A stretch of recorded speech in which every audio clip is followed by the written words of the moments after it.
تحت شمس خضراء، ليس كما يصفه الآخرون، فهو مخلوق من ملابس قديمة ومحشو بالقش.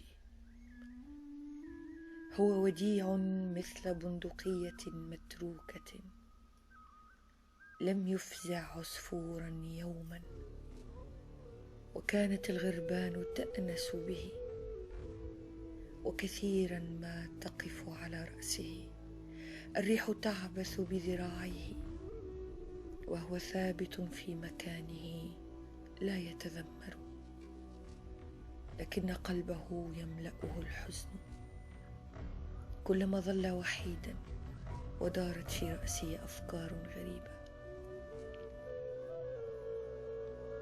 أحيانا يسمع تنهدات مكتومة أو ضحكات خافتة فيضيق صدره، يريد أن يلتفت، يريد أن يعرف من أين تأتي البهجة، يريد أن يغني بصوت عال وأن يصرخ بالأشجار كي ترقص،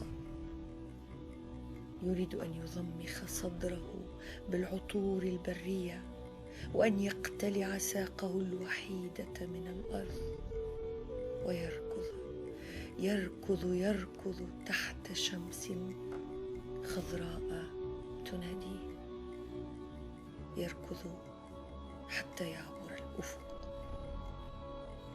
شعر.